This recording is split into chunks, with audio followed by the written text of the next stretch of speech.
when I was given this, that this entire week was going to be spy-themed, I was really just thinking about that whole genre of cinema, the spy films. And really, like, they have something in them for every person who comes to watch them. Like, for the person who really wants that suspenseful, emotional roller coaster type thing, they can go in there and just be filled up with everything going around with the, oh man, how is he going to get out of this one? Oh, he's a goner for sure. What, he made it in this genre where the hero rarely dies? Oh, who would have thought? It's so thrilling. We have it for that. For the people who like action movies, there's spy movies out there that have explosions to the extent that would make Michael Bay say, whoa, that's too much. That's distasteful. Oh. There's, for the romance people, throw you ladies in there too. James Bond has set a precedent where he has to have at least 2 female companions over the course of a single movie. So that's romantic. Maybe? And I was thinking as well, what about for the people, like those pretentious film snobby people who like make you feel embarrassed if you like a certain film around them because it's not worthy? Or they just like have this condescending look about them when you talk about your top movies, or they constantly try to correct you whenever you call it a movie by saying, oh, what film do you mean? Oh, film. No, film. What about those people? Well, we have something in store for it too, and if you notice what I did with the pronoun there, you see that? Yeah, Sparta-speets are fun, huh? So, I am included in this as well. If you might have noticed in my little bio write-up thing, I say I really enjoy... Yeah, go ahead, pull it out and look at it. Make sure that it really is there for me. I really enjoy great film. Just pieces of art. Academy Award-worthy cinema. That's what I love. And for us, how does the spy genre fit into that? Well, there's terrific directors who have dipped into this, like Hitchcock has done some spy films, so has Francis Ford Coppola. They're amazing, and if you don't know who they are, this is me being snobby. See, I'm demonstrating it to you. There's great art direction, there's cinematography, acting, just storytelling over the course of a film in these spy genres can be amazing. So us who love film can be appeased here as well. But I am different in that I also like a different kind of movie. I like the best of the best, and I like the worst of the worst. Just the terrible movies. The ones that are appalling and yet you can't stop laughing the entire time. The car wreck movies that you can't turn away from. Sharknado's okay except for they fall short in one of the main categories. Here's what you need to make a good movie. A good bad movie, that is. First off, the director needs to think he's making a good movie. And that's pretty much it. And that's how you tell a good bad movie from a Sharknado bad movie. Because Sharknado, they're just messing around. But this one spy bad movie, oh, it is amazing. I actually stole my spy name, my secret agent name from the title. Secret Agent Super Dragon. Let's just resonate in that for a little bit. The movie is called Secret Agent Super Dragon. That should be a giveaway right there. But the director thinks he's breaking ground in cinema by making something amazing. He's riding on the coattails of the James Bond success, and it has those action scenes where he's like throwing a punch, but he's clearly like missing the guy by about a foot, but there's still like the smack sound, and then the guy standing up for a little bit more, and then he like falls down like nicely. That's the action scenes, and it is just hilarious. And so we watch those as the people who laugh at bad movies, and it's amazing there. Spy movies have something for everyone. And I was thinking about it. One of the reasons why spy movies are so liked is because of the spy themselves. We talked yesterday about James Bond is the main character in James Bond, obviously, and people love that character. He's the one who can save the world when no one else is able to. He's the one who has a special ability that we look at and we say, oh, that's awesome. He's the one who looks super dapper in clothes, again, that I can't afford, and it hurts me every time that I can't because they look so fun to wear. And so these super heroic secret agents are ones that are amazing, and yet I'm thinking about it, and they're not perfect. They continue to do the wrong thing. They continue to not be good enough. They continue to get in a fight with some person and not be able to do it. I mean, this just about every movie, there's some sort of slow killing device that's about to kill our secret agent that we love because he got caught. Getting caught means you're not very good at being a secret agent. Yes, he goes on eventually and he saves the world and we're all happy, but he's not perfect. His route there is not perfect. Now I know, a perfect spy will never sell movies. There's no conflict. There's no thrills. There's none of that stuff. But it still shows that they're not perfect. Let me try to pitch this movie that I'm going to do of a perfect spy. You guys ready for this? Tell me what your thoughts are.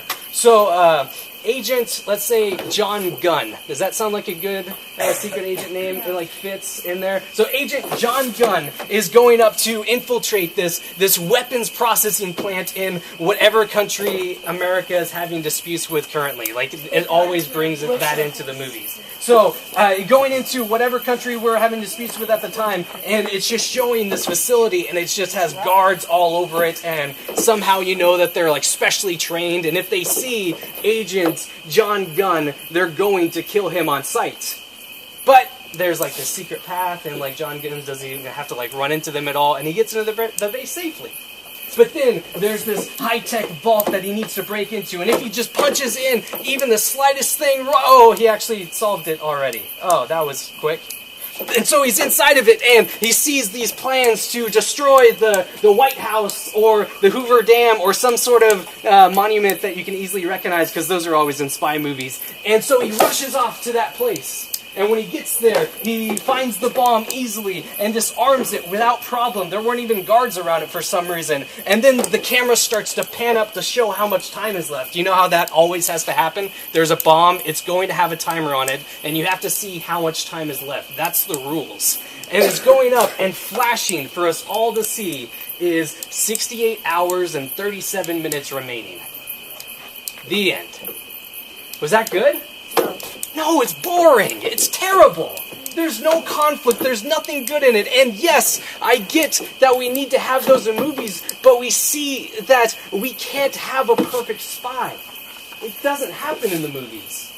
They're always imperfect, and they're the ones that people look up to. They're the ones that are the heroes of the movies, and they are not perfect. Not even close. Yesterday we got to look at the character of Jesus. We got to look at the person of Jesus, and we were left with only perfection. We saw the perfection, the flawlessness of Jesus. And there's a couple of reactions that could happen in this. One is one that I hope that we all get to experience. When we see this Jesus figure who is so awe-inspiring, I hope we are inspired with awe.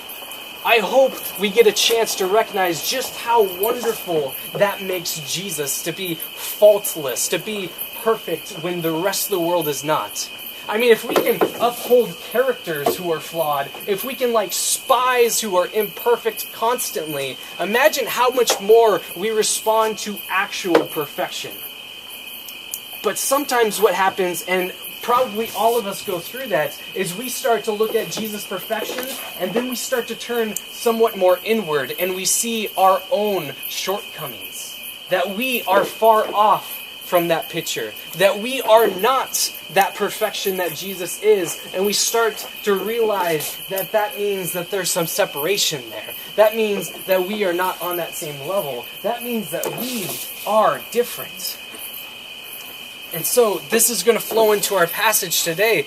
Once we've seen the perfection of Jesus, as we did yesterday, we look at ourselves, we see we're not perfect, and a question starts to come out of this: how are we not perfect? Where are our imperfections? Where are our flaws? And we're going to be looking at that in Colossians 1 once again. If you guys want to start turning there, Colossians 1:21. We'll jump in a little bit. I have another side note. I keep throwing in side notes, but I got another one for you guys. So Colossians 1 is where we're going to be at, starting in 21.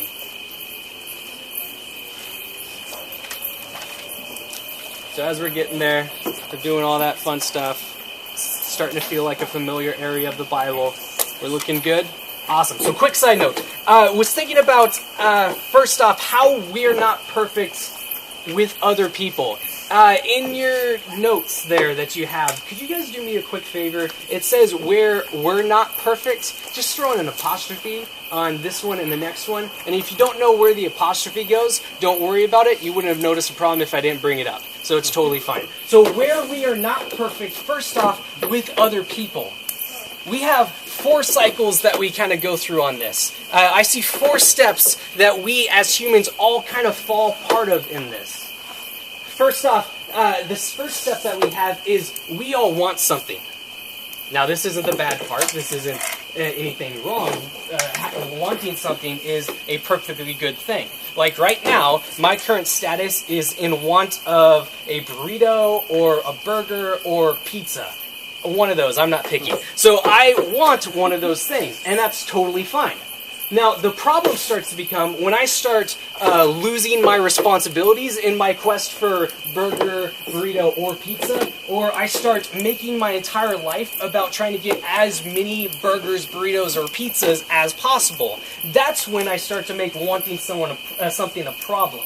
But right now, wanting something, not a problem. And we all want something. Everybody wants multiple things throughout their lives. As small as wanting to figure out what they want to do with their life, and as giant as wanting a burrito. Or maybe I got those flipped. I don't think so, though. So, we all want something. First step. Second step, we don't always get that. We don't always get the thing that we want. And this happens somewhat often. So right now, I am up here, and all I want is a burrito, a pizza, or a burger. I gotta skip the step 3 before I get there, before we need to. We get angry. That's the third step. We get angry after this. And I am not allowed to get my burger, burrito, or pizza right now. That is all I want, and it is frustrating. And so 4, we start to act out. When we want something and we don't get it, and we get angry, we start to act out. Or I could insult you guys or whatever. But regardless, I act out because of it. All of us go through the cycle of we want something, we don't get it, so we get angry, and then we act out.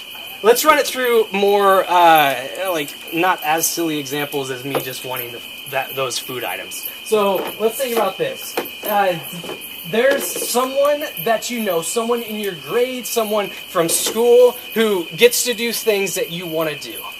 Maybe they have that deluxe season pass to Disneyland and you're stuck with your Southern California pass. So they've been posting on Instagram pictures of Toontown all summer long while you are waiting for your blackout dates to finally go away. And what makes things worse is you were just told that your Southern California pass, is being discontinued. So you're stuck with the Southern California Select, which means even more blackout dates. But this person with their deluxe pass gets to keep going whenever they want. Or maybe they've been on trips and they get to go to all these cool places that you wish you were going to. Or they went to a concert you wish you went to. Or remember back in school, it was that thing that was full of tests and all that stuff before summer happened and all of that awesomeness. So when you were in there was a test that you had to take and you were up studying for it for so long. And then you show up and you just walk out of there knowing that you did not do a good job. And this person is there bragging about how they didn't study at all. And yes, their voice sounds like that, regardless of gender. So, and then grades come out, and they totally did better than you. Or maybe they're dating the person you want to date, or they have some skill that you wish you had. Maybe they're the star on the team and you're stuck on the bench. Maybe they're even on the team and you wish you were. Or maybe they're in a band and you're just like, man, I wish I could play an instrument. Or any of those things. You look at them, you see a life that you want, but you don't get it. And then these thoughts start happening. You're angry at them. You start thinking mean things about them. You keep imagining them in situations, and what do you know? All those situations, they end up in pain or humiliated or something, and you look awesome.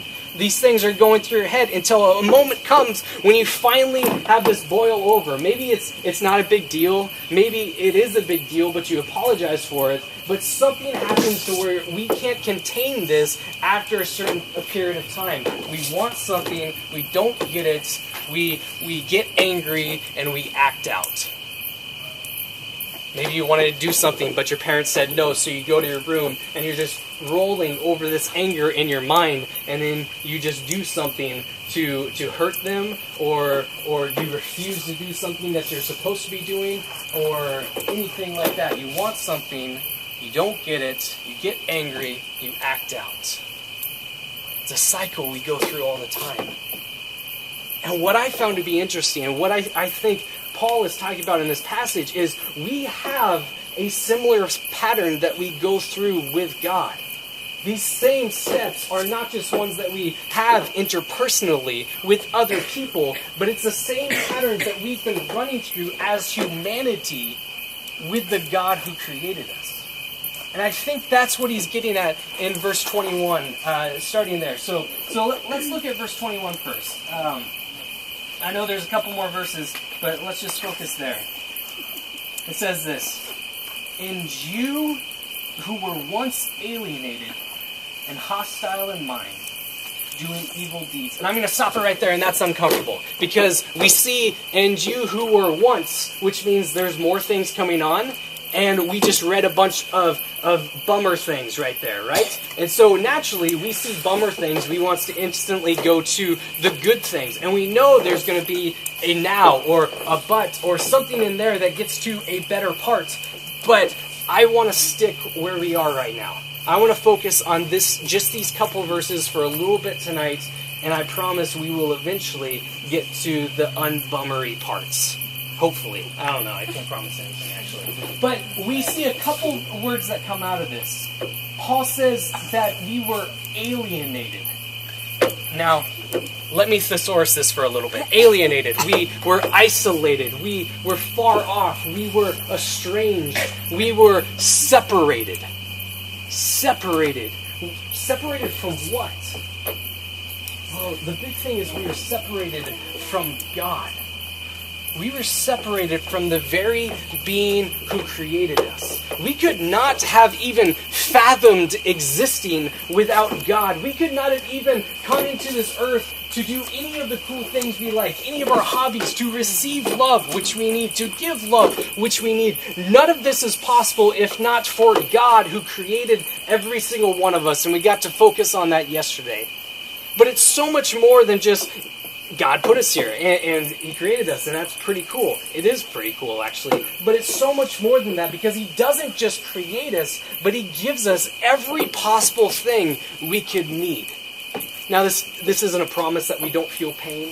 This isn't a promise that we don't hurt. This isn't a promise that there's items, these things, these possessions, these activities that we want that we're not necessarily promised those, but everything we need to live a life to its full. Everything we need to live a life on solid foundation. The foundation we talked about yesterday, this identity that can only be found in Him, where everything else is sinking sand. He is a rock upon which I stand. He gives us that. He gives us everything we need. We don't have to worry about where we find our value, our worth, our identity, our purpose, our being, any of that. God gives it to us freely upon our creation and placement in this world. We are given life by Him, and we are called to live for Him. And a lot of people hear this as restrictions, that they're not allowed to live a life that they want to. They can't do the things that they feel like they want to. But it's called to live for Him, because it's the only life that we can find the things that we so desperately need. Everything else will fall short. Everything else will betray us. Everything else will leave us searching for more and more and more. And we weren't called to be that. We were given it from the beginning, to live because of Him, to live for Him, and yet we didn't. We did not. Every single person here today, every single person who has ever been on this planet, or every single person who will be on this planet in the future, every one of us has seen that we are given life because of God, and we are given purpose because of God, and we said no. Every person. In all of these times when we read these song verses like all we need is Jesus, we have all said, nah, I think I could do better. And we do things ourselves. We do things without God. We try to seek for ourselves and not to seek in what God has given us. We do things against God's character. We do things against what God has told us. We do things just for us. And in the meantime, we are walking away from God. We have chosen, I will say that again, we have chosen to go against this God who showed us nothing but love in our creation, who showed us nothing but love as we were walking away, and yet we still walked away. Our lives are not one that reflects God's perfection. Our lives are not ones that are like Agent John Gunn. I think that's what I called him, right? Agent John Gunn. We are imperfect. We do things that we feel guilty for. We are not living the life we want to. We feel lonely, isolated. We feel all these things as a response to being disconnected from our God. Those weren't what we were supposed to have. Those weren't supposed to be our traits, and yet we chose them when we walked away from God. We chose them when we chose to live lives for ourselves. It was by God and for God, and we said it's ours now. That's what we did. Every single one of us. And this left us separated. This left us alienated. And not only did we walk away from God and stumble into things that hurt us, that were not helpful, but we cut ourselves off from the perfection He gave us in the beginning when He created us. We were separated from Him. And every attempt to go back, crawling or whatever way we could think of, trying to return to God, was impossible by ourselves. Because we had gone and we had committed the most heinous of crimes against God. We tried to take His job. That's treason. That's shaking our hands at God, claiming to do better. That is thinking that we are the center of the universe and trying to build ourselves up rather than living for God as we were designed. It's treason. It's living out of character. It's trying to be something we're not, and we have earned punishment because of it. So we're separated from God. We're also separated from ourselves. This isn't who we're supposed to be. This isn't what we were supposed to be like, and yet this is where we're at. And so we're also separated from creation, that everything we try to find to fix us, to make us feel better, to take away any isolation or loneliness or anything like that. We can make ourselves look like stars to this earth and yet still be depressed. It happens so often because nothing on this earth will fix what we've done. We need to be connected with our God because that's how we were made. We were made to be connected with God. Whether we recognize it or not, whether we claim to know that Jesus is God or not, whether we admit that there's a God or not, we were created to have one in our lives. The one who created us. Nothing else satisfies. Nothing else gives us purpose. Nothing else gives us an identity because that's not how we were made. And yet we were separated We chose separation and left wandering. So he uses that. He says that we are separated. He also uses the word hostile next. In this, we get angry. Maybe at God. Maybe seeing things happen, we get angry at God. Maybe we just get angry in general, that nothing could fill this void in us. But there's times in our lives when we see our imperfections, when we feel lost, when we feel alone, there's anger that comes up inside of us because there's a feeling that this should not be what it is. And we're correct. It is not how it should be. And yet separated from God, we're left with nothing but anger. And out of this, we act out. We continue to just go down this path away from God, to go down this path seeking only for ourselves. Maybe not admitting it, maybe not telling this to the world, but our lives are ones that just try to fill our lives with fun or wealth or value from anything else, and it doesn't work. It doesn't. We are alienated. We are hostile. We do these evil deeds. And to put those another way, we want something. We want to feel whole as people. We don't want to feel helpless or isolated or at times lonely. We don't want to feel like we're in this world and nothing's ahead of us but certain pain and eventual death. We don't want that. And yet, that's all we feel we have without God, because that's all that there is without God, without Jesus in our life. That's all that we are promised in this world. And so we get angry that nothing seems to fix this. We get frustrated that nothing seems to work, and we start acting out and just reaching for more and more around us, something to grab onto, something to help us out of this uncertainty. And we just keep sliding and sliding. And so we got a couple of responses that come out of this. Maybe we see that we're on the cycle. Maybe we felt these feelings about us and they're not natural. I'm not saying you should feel bad for having them, but we weren't designed to have them. Maybe we see this and so we start trying to do better. We start recognizing it and hoping that that'll do something, but we start trying to do better and then something happens and we're back in the cycle. We start trying to do something good and something happens and we're back in the cycle. The old saying, to err is human, but it doesn't just stop there. To err is human, yes, and to get frustrated that we err is human, yes, and to try, but we err again is human, yes, and then just to beat ourselves up because we keep trying and erring and trying and erring is human as well, but that was not what it was supposed to be. We were not called for a lifelong race of mistakes. So we recognize it. And we start trying to fix it, but what we are is we're like decaying robots during this, and every movement that we have just causes more pieces to go flying off of us. So we're trying to fix parts of us, but every movement causes more decay, more pieces falling off, and we're worse than what we're started with.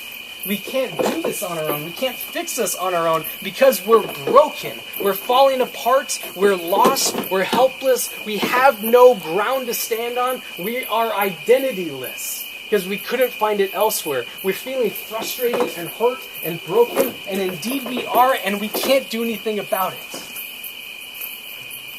At all. And so this is a time when camp speakers come up or pastors speak or any of these things and they start trying to play the role of mechanic, to look at us, broken robots, and say, well, here's this little piece right here that's broken on you. Maybe try fixing that, or here's this section, maybe focus on that. But the problem is not focusing on, or the thing is not to focus on areas that are broken because the entire thing is broken. I can't come up here and try to point out to you a laundry list of things that you've done bad. I can't try to point out these sins that may be in your life because those are the secondary things. The bigger thing is our entire being, our entire identity without God, without the one we are created for. Our entire life is sin. One S there. not the little actions we do. It's not based entirely off of the things where we've gone against God. It's that our entire being is riddled with sin.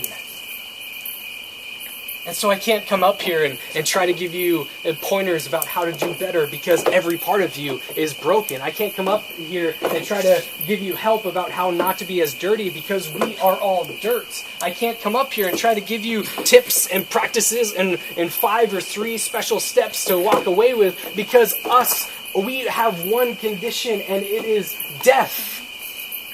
It's destroyed. It's decay. We were with God and we tried to be Him. That's treason. We had life and we walked away from it. That's death. There's nothing that we can do to revive ourselves. There's nothing we can do to put us back together because all that is trying to make our corpse look prettier, but we're still a corpse. That's where we're at.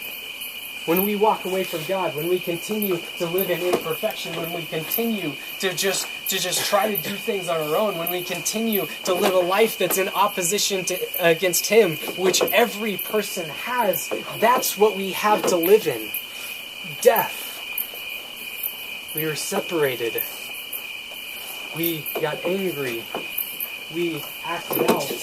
But none of it changed the fact that we couldn't do anything to get out of our condition because we were dead, helpless. We can't fix it. It's done.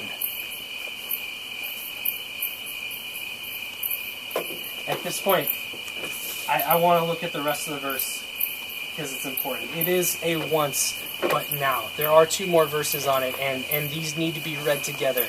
And so I want to get there. And so, back to 21.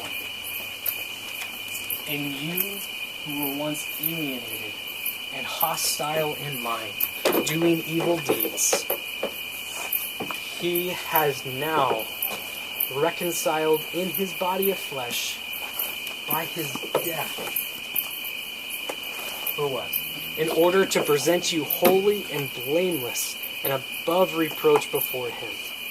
If indeed you continue in the faith, stable and steadfast, not shifting from the hope of the gospel, which has been proclaimed in creation under heaven, and which I, Paul, became minister. To the folks who know this, to the folks who recognize that this is their past, everything we've talked about tonight is their past, please hear this. This isn't you. All of that isn't who you are anymore. And any person who tries to make you feel the guilt of which God has called you blameless of, don't listen to them. But there's a reason why I wanted to spend time on one verse tonight. There's a reason why I wanted to remind us that this is all in our past if we've accepted Christ, is because we need to recognize what we were, where we've been at, to realize more of who we are now. The impact of all we need is Jesus makes no sense if we don't have this in our history books. And so we need to spend time every so often to remind ourselves that this is what we were. Not to feel guilty because this is what we were, because we've been pardoned. We've been connected with God. This isn't who we are. But we need to remember it so that we can better grasp the God who saved us and what that means for us. And so that's why we spend time on it. And it's not fun. It's icky. It's messy. It's not fun to sit here and hear all of that. In the same way, it's not fun to wake up in the morning and realize that you're going to tell a bunch of still pretty much strangers that they are/were all terrible, terrible people. That's a new experience, and it's fun. No. But we need to spend time on this. This is important. Because this is what we were if we've accepted Jesus. This is what the world is around us who doesn't know Him. It's not something to feel happy about that we are not there anymore. Although, yes, please do that. But when we see other people, when we see people who we know don't have this connection with God restored, we feel heartbroken. Because we know that there's nothing apart from God to fix it, and yet they're trying every possible way to take away this isolation, loneliness, hurt, pain, whatever. Because it's only with God that we can be healed. It's only with God that we can escape this endless cycle of we want something, we don't get it, we get angry, and we act out. So praise God that that's the case. We're going to end things up a little bit differently tonight. Instead of having Will come up for another song, what I'm going to do is I'm just going to invite you guys all to sit there and connect with God. If this is where you're at, please ask Him questions, turn to Him, figure out if He is calling you to be out of this, figure out with Him if this is real. I please ask you to take it seriously enough to go to God with any and all questions that you may have. If you come away feeling the same way, would love to continue to talk about that, or if you want to shut me out, understandable. But I pray that you just take it seriously enough to turn to God with these questions. But for those of you who this does not describe, this is all of that bad stuff again. That's what I'm putting here where the knocked over gnome is. If that's not you anymore, then I want you to think about what God has done for you to get you out of that. How life without Him is wandering and hurts. And how, though you may still have flashes of your old life, God has rescued you from pointlessness and rested you upon His steady foundation, upon which we are built up, upon which we are established. So I just want to invite you guys all to, I know that there's friends around you, and yes, camp is a huge part of interacting with them and having fun. That is something big about camp, and we need to keep doing it. But we also want to take seriously the fact that God interacts with us as individuals. God didn't save us collectively as a group of friends, but as an individual who He's loved since before He made us. And so I just want to invite you guys, as an individual saved by God, to connect with Him. To have Him remind you of where you were and help you realize again what He's called you when He called you out of that life.